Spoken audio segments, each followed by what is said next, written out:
Breaking. Prominent northern politician Hakeem Baba-Ahmed just unleashed shocking revelations about Tinubu's government and a hidden northern agenda for 2027. Is there a secret plot to unseat Tinubu? Are northern elites pulling the strings behind the scenes? Can Tinubu survive this looming political storm? This is not just speculation. Baba-Ahmed is speaking, and Nigeria needs to listen. Stick around as we break down his explosive claims and what they mean for Nigeria's future. Jump, or were you pushed? I jumped. I went into the position with very high expectations. I desperately hoped that President Tinubu would be successful. I went in there to work for him and for Nigeria. And I believed that we could work. I was made to understand by the vice president, who was the catalyst to my going there, that there was space to work. There was a job to be done. And I knew, having campaigned so vigorously for 8 years and against the incompetence and the damage which President Buhari did, that his successor, who also pushed the country into the deep end and promised something close to a revolution, as President Tinubu, was going to follow through and really take Nigeria through the revolution and change it, at least in his first term. So I went in there with high spirits, and unfortunately it didn't work out. Well, I mean, let's get into a little more detail, because I was going to ask you what was it like working at that level, because that's a very high level. I mean, special advisor. I'm wondering what your job as special advisor on political affairs entails and whether your advice was actually being taken. On paper, it was a great job. I mean, it was a huge responsibility to be the political advisor to a president in the office of the vice president. Was an enormously important job on paper, but it depends on if it's actually actualized in real life. It wasn't. It was very frustrating. Are you saying that they were not listening to you, or there was never any opportunity to actually exercise the role that you were put there to play? There was really, you have to understand the structure of the Nigerian presidency has been virtually the same for the last, maybe since 1999, maybe even during the military times. The number two is always at a certain disadvantage. So much of what the number two does depends on the chemistry between one and two, the configuration, the power dimensions, the nature of the cliques around the president. So much depends on what the number one does. And if the president doesn't really feel that the office of the vice president is not central to his success or useful, you just set it up. We've seen that many times, and basically this is what I met and what I left behind. There wasn't much to do. I wasn't used to sitting idle, and there was a lot to be done.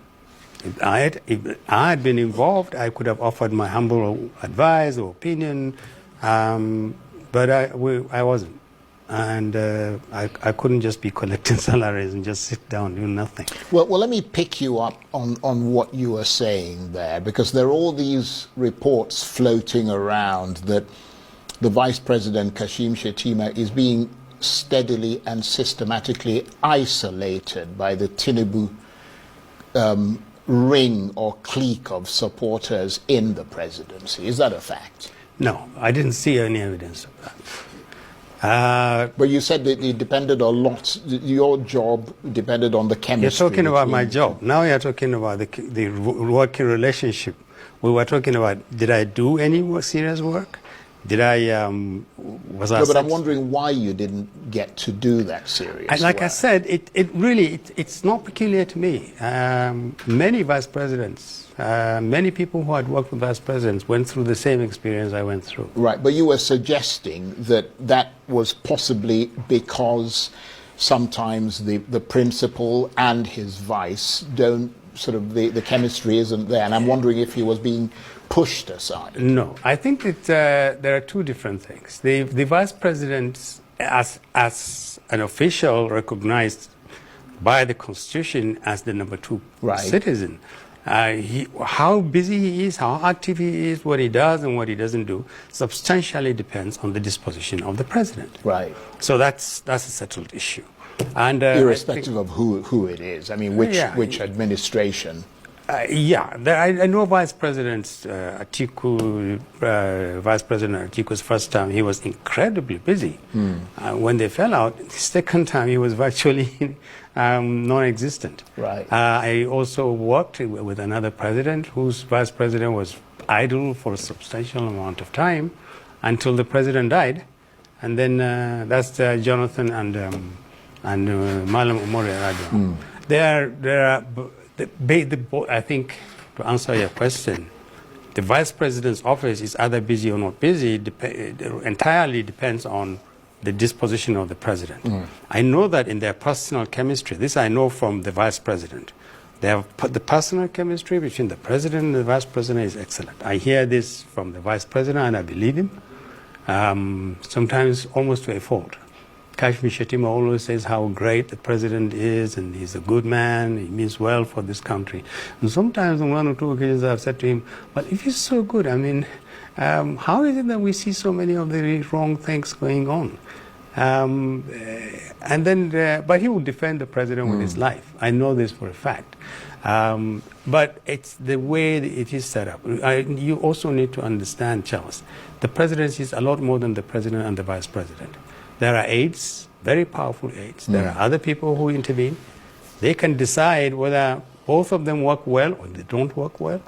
They can decide if the number 2 is active or not. They can decide if the number 1 is active or not. That's how powerful they are. But you got along well with Kashim Shettima. Absolutely. So what did he say to you was the reason why you remained idle, why you weren't being used as you ought to be? Well, like him, we wait our time. We wait for opportunity. We wait for someone to say, do something. Right. So was he also pretty much no, he was sitting around most of the time? No, I think in his own case, he filled up some space. Right. His own space. He did well. I think he represented this government well. He's an extremely intelligent and hard-working person and very loyal to the president. But that doesn't necessarily reflect on all of us.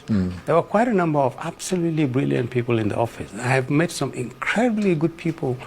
He is very good in headhunting. And on his side of the presidency, it's incredible the quality of people that he has there. It's unfortunate, however, that they are not being put to use. You mean on the president's side or the vice president? Okay, side. The vice president. I was just happened to be the first one to jump, or I don't know whether I will be the first one to jump. Right. But I was the one who said no. I got to do something better with my time and my life. There's a country to be fixed, and if I can't fix it, working for this government and this, what you call the cocoon, I can do it outside. And of course, I mean, there's a lot of politics that floats around, I mean, these things, isn't there? I mean, is it true that you were appointed to give the Tinubu administration northern credibility, especially after a contentious election? If there was, I wasn't aware of it. I like to believe that on my own merit, I deserve to be appointed advisor on political matters. I didn't need I think a lot of people would agree with that. Yeah, well, I didn't need an additional regional stamp to become an advisor. And I didn't see any sinister motive. People say, oh, they wanted to keep you quiet, oh, they wanted to buy your voices and everything. I mean, I started that job, I think, when I was close to 69. I'm 70 now, so I know a little bit about. Well, you look like a young man to me. Oh, thank you. I knew what I was doing, and I can tell you that I didn't see any sinister motive or a trick involved in appointing me.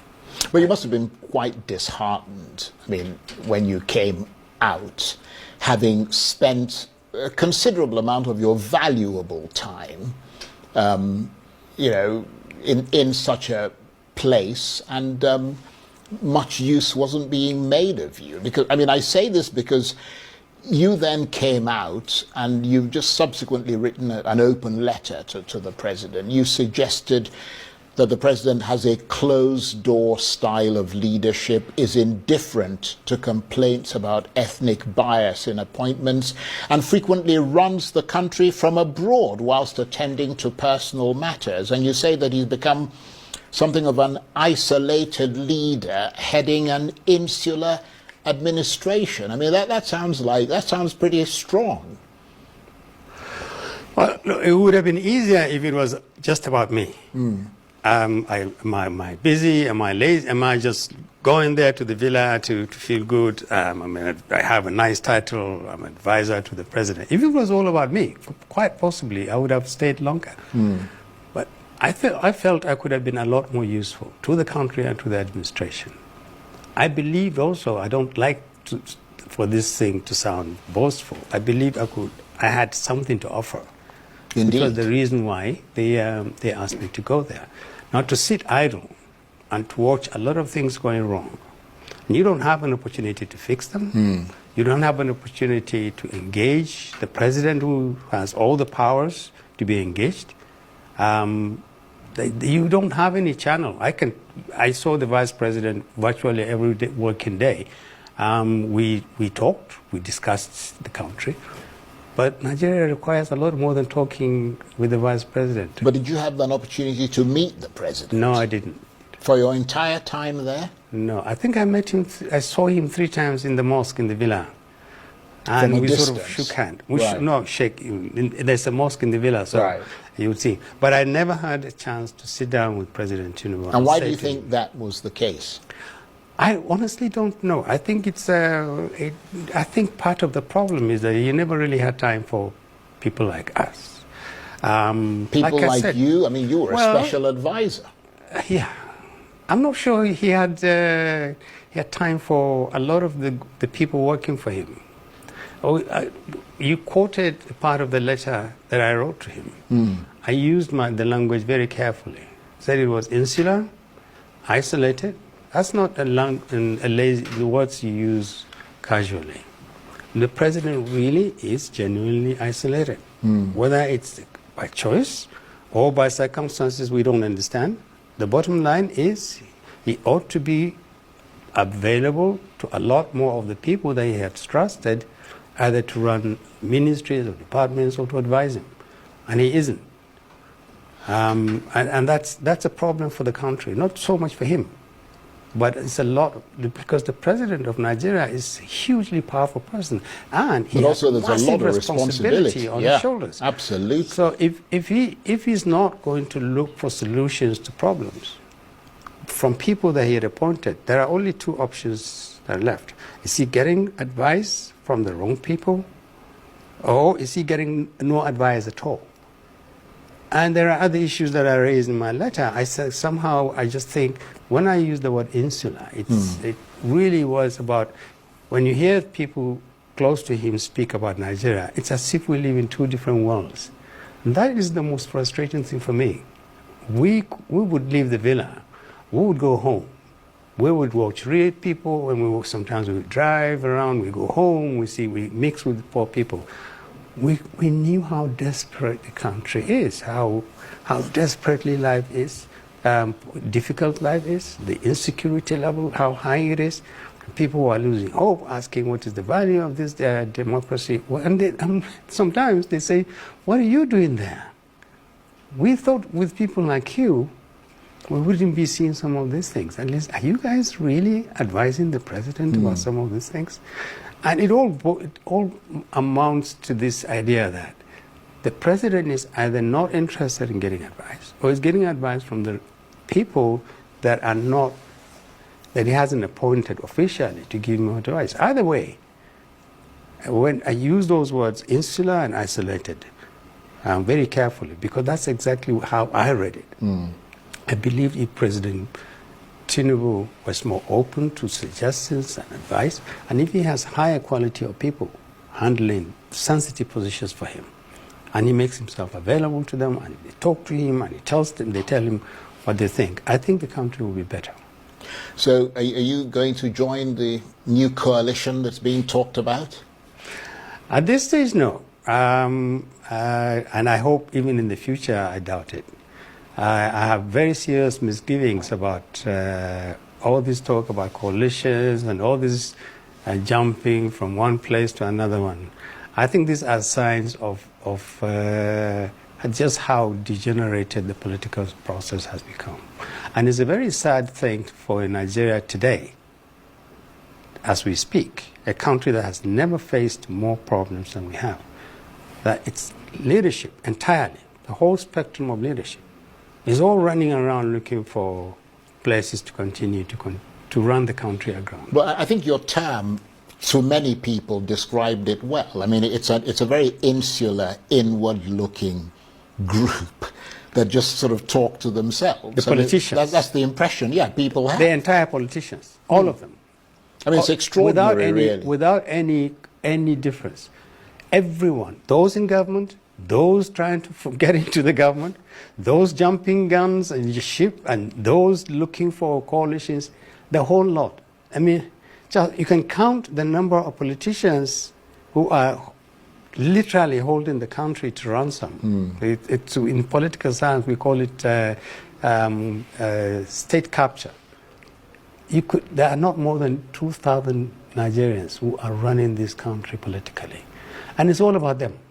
It's extraordinary, It's really, all about them. And hearing it from someone like yourself, who not only achieved tremendous prominence, I mean, in your own career, I mean, permanent secretary and all the rest of it, I mean, you know, spokesman of one very powerful, you know, forum, the Northern Elders Forum, special advisor to the presidency. I mean, it's quite worrying.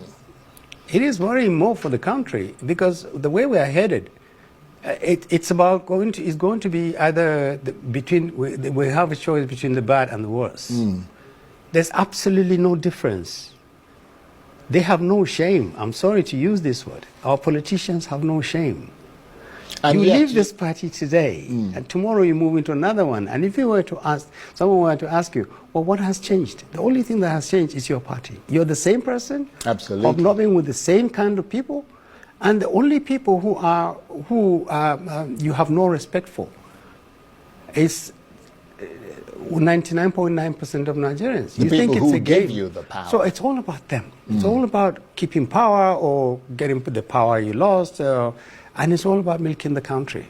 And so long as these guys are going to continue to be the people who determine the fate of this country, I'm afraid we're going to continue going downwards. Is that why your advice to the president, at the top of the pecking order, if you like, of sort of the political structure, is to step aside and not seek re-election in 2027? Absolutely.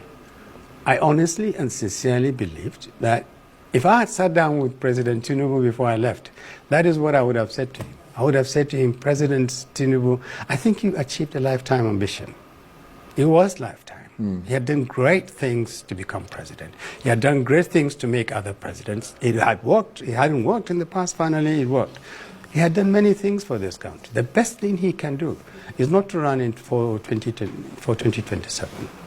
The best thing he can do now is to look around, get good people, to find younger people, 50 people in their 40s and 50s and 60s, people with a lot of experience. They exist. People with passion and anger in them, and the zeal to actually rebuild this country, to give it a future, and step aside. He can do that with his party. The moment the APC brings out a Nigerian who is in their 40s, in his 40s, believe me, other parties will do the same thing. Because no presidential candidate in his 80s or late 70s is going to start contesting for the presidency with somebody in his 40s. It has happened before, and we need to begin to show some respect for the young Nigerians. We have messed up their country and our grandchildren. We've messed up their country enough. And we need to have some faith in younger Nigerians. They can fix this country. They can. And that suggestion you made earlier, which was that you think the president should not run again in 2027, is that a view that is held fairly widely amongst the circles that you move around in? No. I think the reason why people don't even dare think that is because they think there's nothing that is going to stop President Tinubu from running. It doesn't matter what the merit of this alternative is. People see, even if he doesn't want to run, some people will make him run for their own sake. But what about the North? I mean, of whom you were spokesman of a considerable chunk for a while. I mean, does the North... You said they would reveal their position on the 2027 presidency in the next few months. I mean, how is that progressing? I think it's progressing well. I happen to know that there's a huge amount of interest in what happens in 2027. There are a huge amount of expectation that something must change. There is interest in getting maybe perhaps new thinking, new strategies. And there is a lot of determination not to repeat the same mistakes. People's consciousness is rising, perhaps a combination of the suffering between poverty and insecurity, and the idea that people think the North just exists as voters, not as citizens entitled to all the good things that happens to everybody. It's the North. Don't worry about it. When it comes to elections, we know what to do with them. People are quite angry, very, very angry. So there are two things. President Tinubu can choose to run or not to run. And in my letter, I said, if you run, you can win. You can win. But I don't see any value. What you will do is you are going to continue to preserve failure and disaster.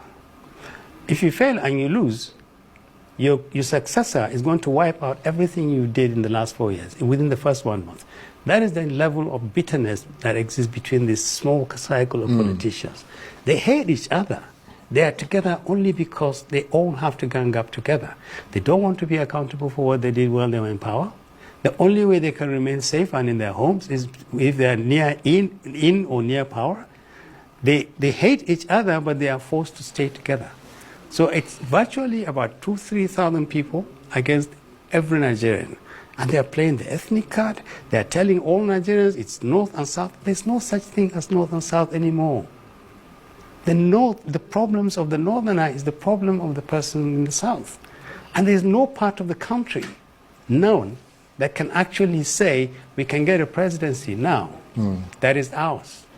Even the Southwest, in spite of what appears to be a favorable disposition towards it, the Southwest cannot claim Tinubu. So nobody can speak monolithically about the North? No, nobody should speak monolithically about anybody. There are just two classes of Nigerians. The politicians who think they can continue to fool and Nigerians, the rest of us. And the rest of us. That's basically what it is. Just look at it. Some would say that you were part of that group yes, up until a few days ago. I admit I was working for some politicians, but I was working for the President of the Federal Republic of Nigeria, who I believed came to power, even if it was a mistake. When he said on the 29th of May, 2023, the subsidy is gone. I mean, like a lot of other people, I said, this is incredible. We all knew the subsidy had to go. But if he had the courage, later, of course, he said it was an inspiration, whatever. If he had the courage to say, I'm removing the subsidy, you must say, we're dealing with a revolutionary here. I just wish that fire, that inspiration, had been sustained all through. And I had no doubt, I had no qualms about joining him. I was worried because a lot of people said to him, don't do it. Said to me, don't do it. Don't go there. But a voice inside me said, no. I think maybe we are on the verge of something fundamental. We can't change the way this country works. And that's why I went in. And I came out because I realized there was no fire.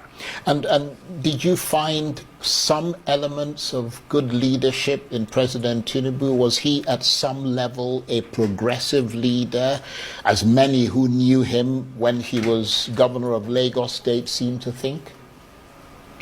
My definition of a good leader would be a leader who has real vision, not just to become president, but to use that presidency to fundamentally change those things that needed to be changed. Some of them very difficult, and sustain that change, lay the foundations of that change beyond the time that you are in power. So the power is not just an end in itself. It's about changing lives. That's my vision of a good president. I saw a man who labored really hard, worked very, very hard to become a president, who started on his first day by saying, we are going to get ready everybody, put your belts on. We're in for some turbulence, but in the end, will you all thank me? And then nothing. We went back to normal. So it was an anticlimax, basically. It's an anticlimax which we shouldn't have at a time of such time. In the economic management, in managing security, in managing national coexistence. I didn't see the kind of change that we required by 2023 after President Buhari left this country wrecked completely. We needed a president who would really shake Nigeria and say to Nigerians, listen, we've come from a very difficult journey, but there is light at the end of the tunnel. Have faith in me. I'm going to do this. But he then creates an environment that makes it doable. Then he says, then he engages Nigerians. He doesn't just send out press releases. He has an engagement strategy. He talks to the people. He meets the people. I don't know when the last time President Tinubu visited the North. I can't even remember. I've just mentioned the North or the Southeast or whatever, except for campaigning. Look at the Southeast. The Southeast has been virtually just a part of Nigeria. Nobody is thinking about the fact that you need to reintegrate the Southeast. It's a vital part of Nigeria. There's no political thinking in this administration. You need to rebuild the trust and the confidence of Nigerians in each other. If this country is going to survive, we must talk this business of, okay, these people are disposable, these people are dispensable. We need to reunite this country. We need to give young people hope. We need to let them know that this country actually is theirs and that they can live in a world, in a country that is safe, in a country that progresses, a country that will give them some hope that there is a light at the end of the tunnel. We are not doing that. That's why I'm hoping that people will rise against the political class now. We need change, and it can happen. We did this in 2020. We don't have all the time to go back, but maybe some other time. But in 2020, 2012, 2013, 2014, when a lot of Nigerians thought it was impossible, I'm proud to say I was part of the team that did it. We showed it was possible to defeat an incumbent government.